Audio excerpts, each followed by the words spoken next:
Hey again, everybody. I'm Mike. Max will join me remotely in just a moment, and we are back once again to talk WWE Hell in a Cell. It's finally here, and it is here in Detroit at Little Caesars Arena. First WWE pay-per-view in Detroit in 4 years since Night of Champions 2013 at the Joe. Hopefully this gets Detroit back into the rotation a little bit. This event, of course, featuring the Smackdown Live roster, and we're going to go through it and give our predictions and thoughts. And we'll start with the pre-show kickoff match. Chad Gable and Shelton Benjamin taking on the Hype Bros, Mojo Rawley and Zack Ryder. I think it's got to be Gable and Benjamin here. They've got the momentum going in. They're a fun tag team to watch. You can't really beat anything else. And I think this is also the match where we're going to see the Hype Bros break up. They've been teasing it for a little bit, but I think finally in the kickoff match before Hell in a Cell, this is where they're going to break up. Something's going to happen, and Mojo and Zach are going to get frustrated with each other, and they're going to go on to their own singles run. Yeah, I'm going to agree with that. I think Gable and Benjamin do get the win here. And of course, as you said, they've been teasing it for weeks now that the Hype Bros are on the outs. And I do think this will be when it all comes to a head and they turn on each other, and we'll see who goes in which direction moving forward. I think the Zack Ryder is better off as a single star, and maybe Mojo as well. I think the tag team has definitely run its course. Getting into the main card here, we continue the feud between Randy Orton and Rusev. We've had some quick matches back and forth between the two, and we have another match here at Hell in a Cell. It should be a good match. They actually haven't done much to build this match, but two great wrestlers, two great people, two fun wrestlers to watch. I'm going to go with Rusev here. I think he deserves the win. I think a lot of people think Randy Orton's going to win, but I think Rusev has got to be the guy. And hopefully from here he goes on to his own different matches and his own, maybe a title shot when a face gets the WWE Championship and gets his own shot. Yeah, I'm going to kind of agree with you there. This feud not really doing anything for me either. I do think Rusev gets the win. We'll see if Aiden English gets involved at all. He's been involved the last couple of weeks on SmackDown. But yeah, not really much else to add on that one. Bobby Roode against Dolph Ziggler. This one, of course, has had an interesting build with Dolph imitating everybody's entrances pretty much under the sun. Who you got? An interesting match. A good first pay-per-view match, I think, for Bobby Roode to pair with Dolph Ziggler. And I absolutely love what Dolph is doing with his new gimmick of, you know, making fun of people's entrances. I was laughing my butt off when I saw The Undertaker one. And I'm excited to see what he's got planned for Hell in a Cell. Obviously, I think just, you know, it's Roode's first pay-per-view match, I believe, so he's going to get the win here. Ziggler's good at putting people over, but I think it's going to be Roode. I think Roode will have a good showing in this match, but I do think Dolph's going to get the win. I think he needs the win here.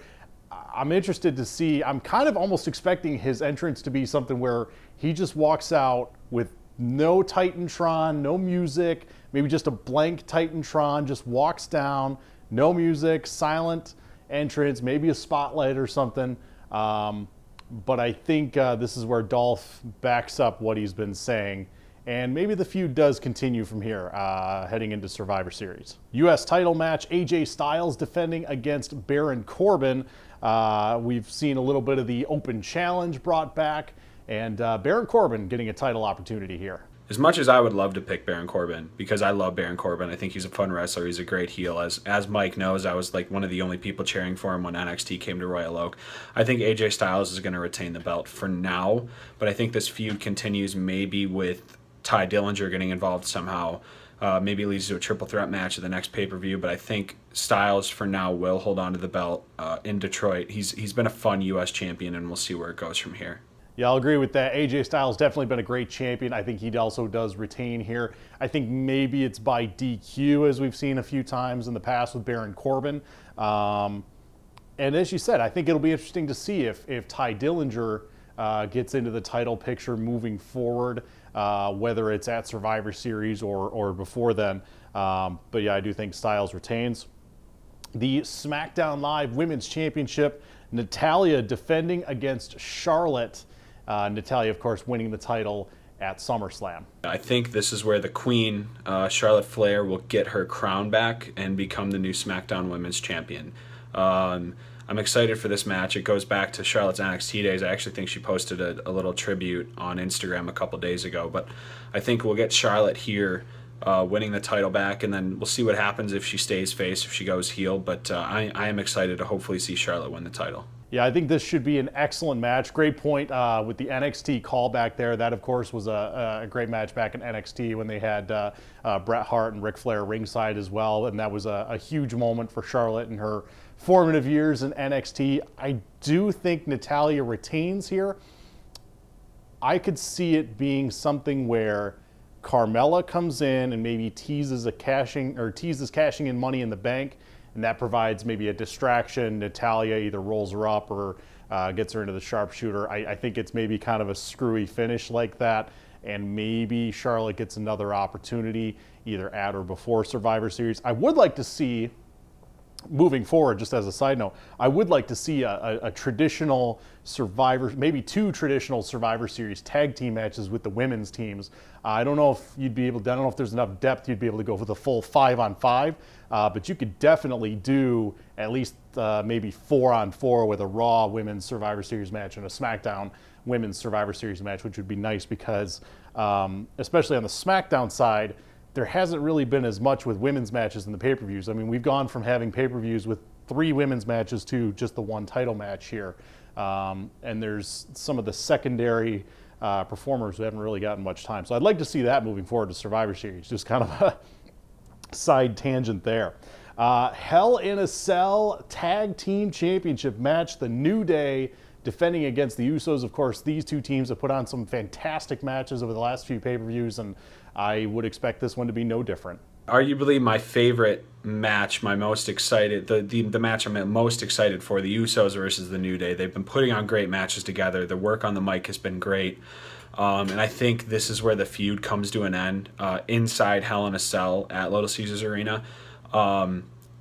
I would like to see it continue. They're great tag teams, but I think it's the end, and I think the New Day will come out on top here. I think somehow they'll figure out how to get involved and take advantage of the Usos, who are destructive. But I think the fact that they're inside Hell in a Cell may be a little iffy for the Usos, and the fact that they'll try and get too destructive and they'll forget the purpose of the match to win the titles. So I've got the New Day retaining. Yeah, I think the feud definitely does come to an end here. I'll agree with that. I do have the New Day winning. Again, no reason why this shouldn't be another excellent match in the series between these 2. I think it's going to be a lot of fun. It'll be interesting to see how much the Cell comes into play. Obviously, they probably don't want to go too much to overshadow Shane and Kevin Owens later in the show, but I think it'll be interesting to see what all they're able to do with it. The WWE Championship, Jinder Mahal, still WWE Champion, defending against Shinsuke Nakamura. Kind of an interesting build. Jinder apparently crossing the line a couple of weeks ago with fans starting to chant "That's too far" with some maybe questionable promo material. But Shinsuke Nakamura getting another opportunity here. A feud that, again, hasn't done much for me, sort of like the Randy Orton feud and Rusev feud. It's been a little awkward, too, with the way they've built it. The 2 foreigners going at it, and I know there was some bad blood based on what Jinder said a couple weeks ago, but I think Shinsuke is going to get the win here. I would love to see Shinsuke get the win. But I think Jinder's going to get the belt back eventually. I don't think Shinsuke will hold the belt too much longer, or this feud just continues. Either way, I think this feud is going to continue, whether Jinder wins or whether Shinsuke wins. Yeah, I think this is it. I think this is the time Shinsuke Nakamura finally gets the big win. We'll see what happens. The title matches have been kind of repetitive with the Singh brothers getting involved. Maybe something happens where they get ejected from ringside and it's just the one-on-one with Jinder and Nakamura, which I think would give it some credibility too, so that it's not I would like to see it be a strong win like that, not a fluke win. And I think, obviously you have a rematch at Survivor Series. The feud definitely continues. WWE is doing their shows in India in December now, it's been announced. So certainly makes sense from that standpoint to keep Jinder involved in the title picture, even if he's not the champion. But I do think Nakamura gets the win here.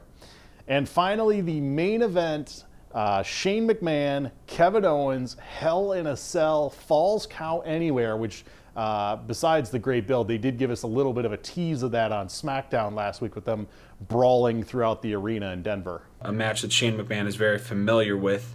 in a match that they've done a great job building. So I'm very excited to see this match. All in all, I've got KO getting the win.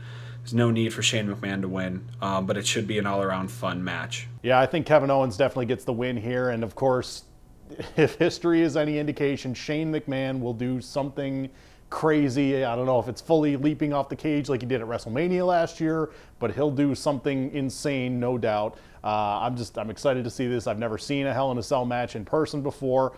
There's never been one in the state of Michigan before, so this event will be the first time for that. But I do think Kevin Owens gets the win, and I think the feud continues. Interestingly enough, before this match was even announced, there were already rumors that there might be a Team Shane versus Team Kevin Owens match at Survivor Series, which would make sense then if Kevin Owens gets the win here, the feud is able to continue, and they maybe have a traditional 5-on-5 Survivor Series match coming up next month. But there's a lot of material here where this feud could definitely have some legs moving forward as we head into November and Survivor Series. So recapping the picks here, we agree on quite a few of them on the pre-show. Rusev, the U.S. title, the tag team titles, the WWE title, and the Hell in a Cell main event. We differ on Bobby Roode and Dolph Ziggler and the women's title match. Final thoughts? I'm so excited for this match, and I'm more excited that it's happening at Little Caesars at the new arena, and that I'm going to be there in person. I know, Mike, you're going to be there in person. This is going to be my first WWE pay-per-view. I'm going with my older brother Jay and my younger brother Joe. We've got a great night planned, and hopefully a good show and maybe some title changes. Yeah, I'm very, very, very excited for this, excited for the show. This will be my first visit to Little Caesars Arena, so I'm just excited to get into the arena, check it out. Obviously the first of many, many WWE events to come at LCA. You know, they've always been good to Detroit, especially with pay-per-views. Hopefully this gets Detroit back into that pay-per-view rotation. We used to average about one every other year, so hopefully this gets it back to that. But should be a fun show. There's a lot of material here that seems like it would set up to Survivor Series moving forward, and I think it's going to be a lot of fun. We're really excited to have it here in Detroit and looking forward to a good show. So that's going to do it for Hell in a Cell, and we'll do this again in a few weeks with the Raw pay-per-view TLC on October 22nd. See you later.